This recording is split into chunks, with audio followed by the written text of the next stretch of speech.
morning. Welcome to Sacred Enzyme. I'm Stacy. I hope you're doing well today. So I've been studying some more about the wolf people and hidden in names and how we all come from animals. And I've been doing a deep dive on this since yesterday.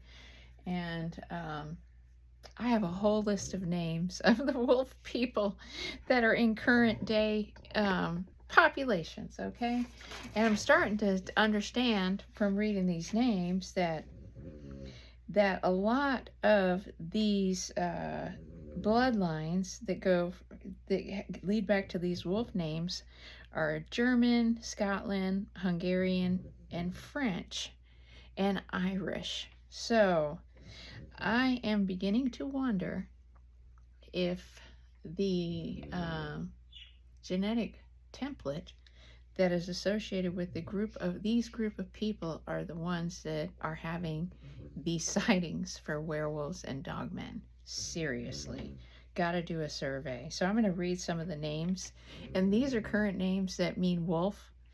And we've got the basic ones like Ulf, ULF. If you have a name with a ULF in it, that means wolf. Yingling, like the Yingling beer, wolf, Ulf. Girous, Girous, OUX. This is where you get into France. Giroux, and this is funny. I used to have a boss whose last name was Giroux. That means wolf too. Jet, Jette, Jerome. Brew, Brue. Okay, Bruce, Bruce, from Scotland, King Robert, wolves. See, I told you that story about how King Robert's father got married to my grandmother from antiquity. She held him hostage in her castle. She kidnapped him. So he comes from the wolf line too. Giroux, Groux, Miron, Giron, Gerard, Gerald. All of those names that rhyme and sound with Gerard. Laroux, Laroux, and you have the Rougarou. This is where this comes from. These family lines. Laroux, La Rougarou. Get it? Gregory, Gillum, Gillum. And the other thing that I found interesting is like when you have like names like Wilhelm or an Heim, Heim in them, or Helm, those basically mean, and Rand, like Randall, those all basically mean like protector type things, like helmet, shields, stuff like that, protector. So these names are all going back to a fighting force of group of people from antiquity. The name Gil means protector. The name Rand means shield.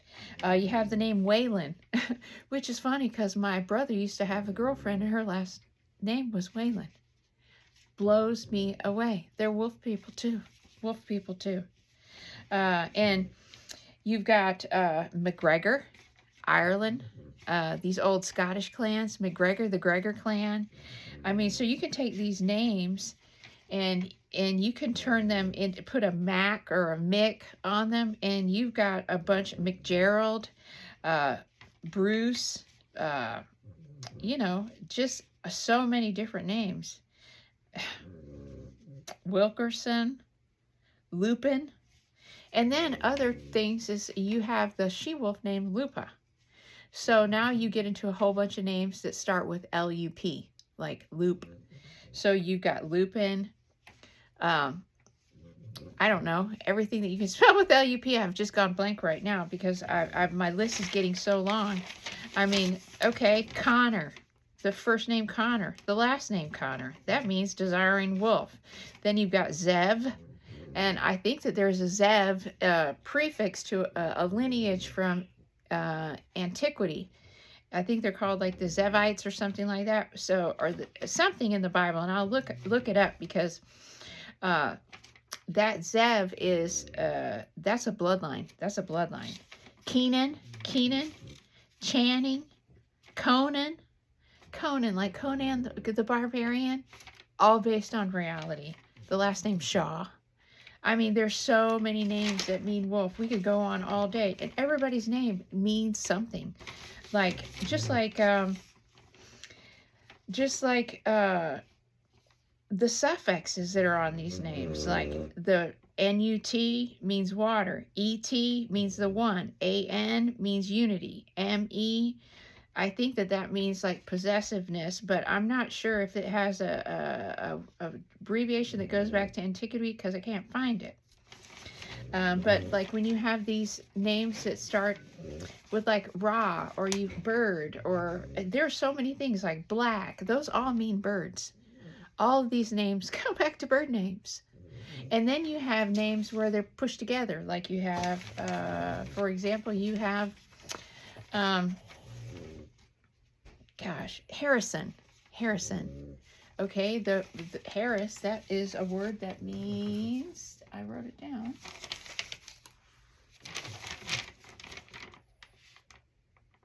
Harris means bird. Miller means moth. So there's some people that have insect names. So I mean, there's a lot to be said about this. There is so many people in the world walking around right now that have wolf genetics, and they don't even know it. And the funny thing is I know a lot of people that have these last names. So it just goes to show you how your soul energy brings you in touch with your collective. Your collective, and it's all in plain sight. I mean, look at Harry Potter. If that does not slap you in the face, I can't even tell you what is. You've got the Sirius Black. Okay, Sirius. That's the dog star. This is where the wolf men come from. This is where the dog men come from. They come from Sirius. Okay. And then you have Sirius Black. He's a dog. He has a dog like I was talking about, the demon, the little demon that they talk about. It's your animation, it's your anime, that is your soul anime. And he's a dog. The Sirius Black guy's a dog. And then you've got these other guys that are in Harry Potter, and they all have animals. Like you've even got the Blacks in the Game of the Thrones. So get this, the Blacks were a fraction of the House Targaryen who supported Rhaenyra during the Dance of Dragons. So if they're somehow or another, the dogs are tied in with the serpents. And see, this goes all the way back to the beginning. So I'm wondering if this is a part of Archangel Michael's collective. I'm starting to wonder that, because he has the griffin. And so I think that when they started separating out of polarity, you had part of it that became like dragons, and part of it that became like lions, wolves, canines. And then you had Venice, and you had the steppe region through Europe. You had Russia. All of these were wolf clans and dog clans. And they go all the way back to the Bible, and the clues are in the Bible. Seriously. I think that either Adam or Eve had wolf genetics. I'm not kidding. And there's so many allegories in the Bible that have to do with hair. Body hair being used for something, hair being strength, hair being purification, cleaning Jesus with hair. I mean, there's a whole bunch of stuff about hair. And then you have St. Christopher. And then you have all of these emperors that go back to antiquity in Southeast Asia, like Genghis Khan and the Huns and all of them. A lot of them say they descend from wolves. And then you have a lot of the royal families that say they descend from serpents, like the dragon. So I believe it. I believe that that's where the polarity started, because, they were all getting kicked out of Hyperborea because of their polarity. They couldn't get along because they were hybridizing themselves. So you had these groups that were just factioning off from each other. What started as amalgamation of different animals just started being bred out through hybridization. So what originally looked like a dog man ended up just becoming a regular looking human, because we had the when the Anunnaki came here, they tinkered with our DNA. They tinkered with the DNA. So I mean, that was when we had the Luciferian rebellion. So I mean, we're talking around the time that Atlantis sunk, the first part of Atlantis sun. Because when you have these extraterrestrial groups that come in to the planet, they change the frequency of the planet. They can cause pole shifts. So a lot of times I think that when we had major cataclysms on the planet, it was because we had beings coming from other dimensions or other star systems. And because they are on a different frequency than us, when they come in, they change the frequency so sharply on the planet that it can cause the planet to change on its axis. Maybe they do that on purpose. Who knows? You know, they have a way that they can measure the frequency of the planet, and that they can take that measurement and they can plug it into like a prediction calculator. No kidding. Like prediction calculators that you have on your phone. They actually have like a prediction calculator. It shows, you know, our vibration frequency of this planet and what our likely outcomes would be at this frequency that we're on. So this is how, you know, we change the trajectory of the planet. And one of them is if we bring up our vibration, then our planet's not going to crash when we have these higher dimensional beings come. It's just only going to get better. You know, this one of the reasons why we got to wake up. We got to understand who we are and where we come from. And I mean, everybody goes back to animals. I mean, I'll give you some names of famous people right here. It's pretty funny. And if you look at them, you're like, can I see that in there? Because this is what I've been doing. I first started being able to see people that had the bird energy because I first seen the bird lady. And I recognized her because there was something about her that I seen in my grandmother. So I was like, wow, she sure looks like my grandma, because my grandma kind of looked like an old bird. My mom kind of looks like an old bird now, too. She looks a lot like my grandma. But even when my uncles started getting older, they started getting a bird nose. And it's crazy. But I recognized it. And then I started recognizing that same look in like a lot of different people that were my friends. And then after time, as I started doing more of these activities and doing these codes, running these deprogramming codes and programming my DNA, and I starting to see more and recognize more and realize more, and I mean crazy, and to go into places in my dreams and get these downloads, like waking up, like knowing all this stuff and going and looking up all this stuff. I mean, it just comes in. It's crazy. But, you know, I started realizing that I can see when I look at somebody where they come from. I don't know how it happens, but I can. So let me tell you a few celebrities that have interesting names. So the word Chevrolet means goat. So maybe Chevy really is the goat. You know, my family loves Chevrolets. Justin Bieber. Beaver. Joan Crawford. Crow. She did look like a bird lady. Leonardo DiCaprio. I'm going to guess that he goes back to Greeks because that's the image that I get of him. I get him as old Greek line. He goes back to Troy. That's why he's such a pretty boy. He's goats. The goats. They go back to the goats. The Garcias. Like Anthony Garcia. Bears. I could see that. His character is very ferocious. Yeah, so yeah, bear. So, I mean, it's really interesting. It's just like, can you see the animals? Can you see the animals? Like wolf, I can totally identify with a wolf. You know, I'm very strategic. Like, you know, I don't just hastily do anything. I think about things a lot and how it affects other people.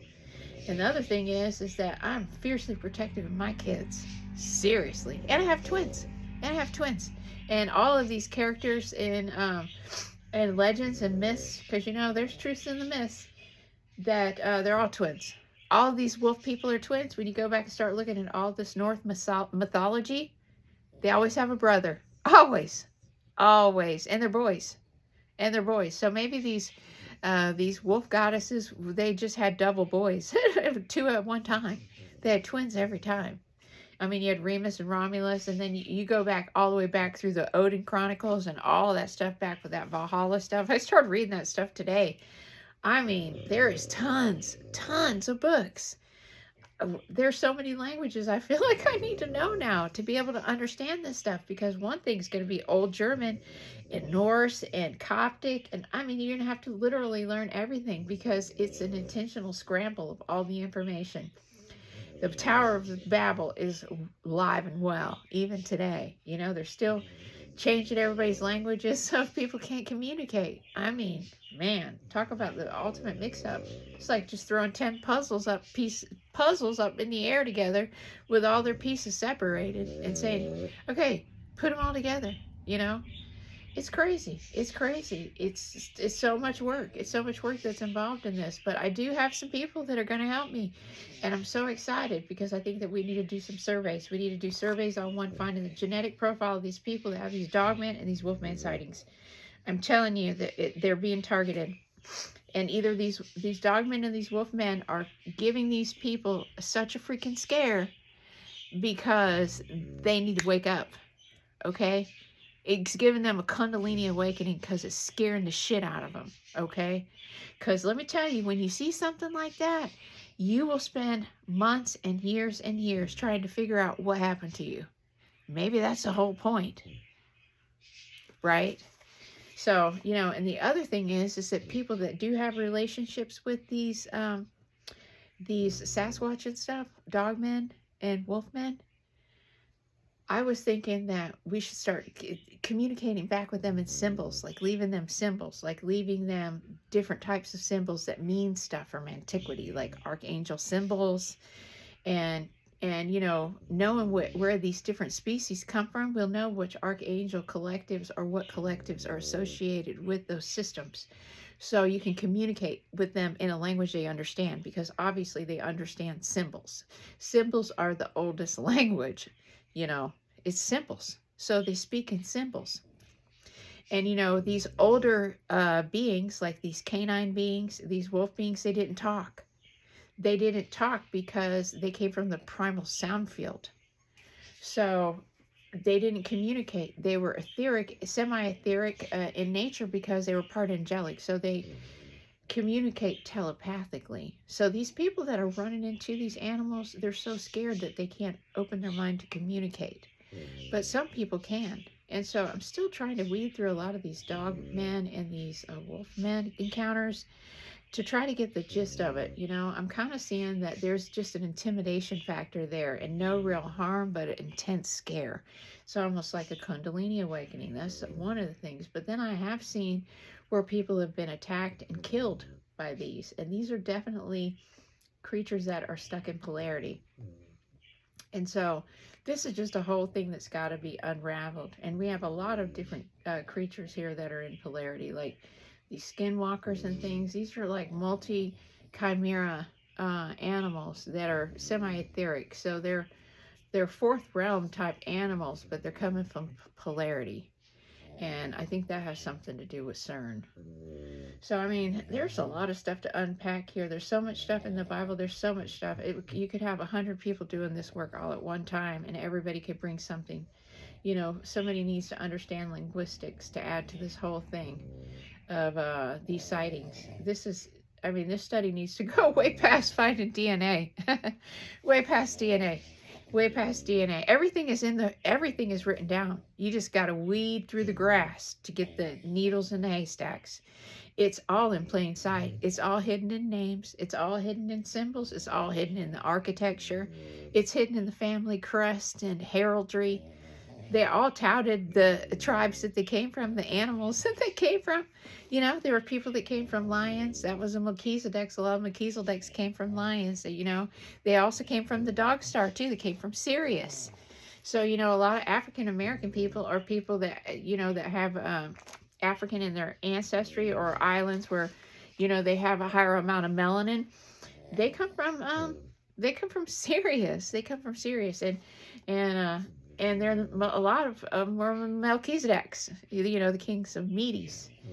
And so, you know, you had an early group of people that came from there. And, you know, they went all through Hyperborea. They all went in through Hyperborea, and then they started this experiment.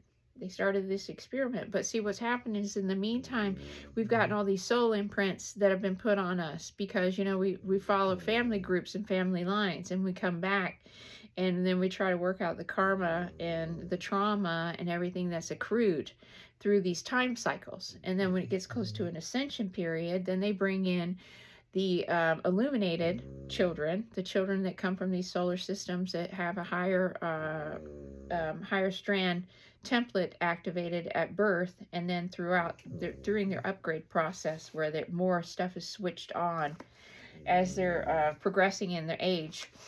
And these kids now, like, well, first of all, they're just incredible. They're just incredible with the level of intelligence they have. And it's like they can see through all of this stuff. They can see through all of this stuff. These kids are being born with more DNA, but, you know, they're all psychically in tune, but they're being suppressed because of the magnetic field that's operating against us. We've got so much stuff that's just hidden here in plain sight. You know, you have all of these groups. We had a big group of people, but there were these galactic wars that happened from the beginning of Lyra, which is where I think Archangel Michael comes from. Lyra, which is the cradle of civilization, or his collective, which is a Melchizedek. You know, I know a lot of people that have such big hair, and they'll be born on the sign of Leo, which my dad's born in the sign of Leo, and he's so funny about his hair, which is hilarious because, you know, that's one sure way to know a Lyran, somebody that comes from Lyra, is they're obsessed with their hair, and they love to look good at all times. Which makes sense because, you know, a lot of my friends, they really worry about their appearance. You know, it's all about, you know, they take such good care of their appearance. But, you know, that's a Lyra. That's the pride of the lion. That's the pride of the lion. So I can imagine that Archangel Michael, he must be absolutely stunning. You know, he must be a beautiful emerald lion, angel, a serpent, bird. I don't know what he would look like, you know, but I bet he's beautiful. Probably looks like one of these beautiful parrots. You know, with all those bright colors, those multicolored macaws. But, you know, it's interesting. It's so interesting is that, you know, you had these groups, and then we got stuck in this polarity, and how it's just actually acting itself out right now in this time with all kind of conflicts on the earth. This is all karma and trauma imprints that we've gotten that have added up through galactic periods of time that has to be worked out right now because it's time for the earth to ascend. So we've got like 76,000 years of stuff that's accrued in lifetimes and everything else. And, well, probably millions of years back, we may just be, I'm not sure yet, if we're carrying the karmic imprints and stuff from the beginning. I don't know, but I know there were a lot of wars, the galactic wars, and a lot of souls that are on the planet right now. They inhabited these bodies, and this was going through Orion. So we have a lot of people that come from Lyra, and they're living a life right now where they have to work out a lot of trauma imprints that are on their family lines, because this is what it's about. It's about working out this galactic trauma. I know it sounds crazy, but it is so much more than just slavery. It's so much more than just, oh my gosh, starvation. It's so much more than just cataclysms and resets and everything else. It's like, and plagues and everything. I mean, it goes so much further back than that. It goes all the way back to the beginning of the polarity experiment. And then things that started happening because of the hybridization, and then the loss of the bicameral mind. So then we started collecting karma and trauma imprints because we weren't connected to source like we were supposed to be. So now all of this stuff is coming to a head. And you can see it all a lot too, because, you know, protest and activism and stuff like that, I really think that has a lot to do with imprints that from going through these galactic wars. And it's not any particular group or another. It's scattered all over the world. You know, it just depends on what galactic origins you are and what you signed up for in this lifetime. You know, because you come into the template that can hold your soul. You pick and choose the genetic pattern, even if it's going to be a hard life. Because, you know, some people came into this life and, boy, they are really getting some whammies this go around, because you signed up for a big job. Like, I think a lot of times that, you know, well, I mean, you have just like just like in Harry Potter, what are they called? Like the Death Eaters or something like that, the Death Suckers. There's something in there in that Harry Potter thing, and it's these characters that like suck souls. And the reason that they do that is because it says that they're trying to rid the Earth of the planet or the Earth or whatever. They're of Muggles, which are like half-bred magic, or from the Fey folk, or from the magical realm. What do you want to call it? I don't even know what you call it. Mythical realm, magic, whatever they called it in the show. But they're talking about how they single these beings out and they try to soul suck them. So let's talk about this for just a second before we end this video. So this gives opens the door for what I've been talking about, is that bloodlines get targeted because you have these old bloodlines that are still in your DNA template, and these are harvestable energies. These are battery cells for some of these lower frequency, old, high technology, old galactic beings that are here living in polarity. They live off of those biophotons from these bloodlines. So it's either one of two ways. We either have some harvesting them, and when you in this polarity experiment with these creatures that attack, or some that are just scare you to wake you up because they're part of your animal totem, like totem poles, like the Native Americans. I wonder if the animals that were on each tribe's totem pole was where the animals that they came from. You know, a lot of times they had the bird, the wolf, you know, a lot of them. So, I mean, that's pretty interesting. The bear, because, you know, there's cosmic bear. There's the bull, Taurus, the Taurus solar system, that has to do with wolves and dogs too.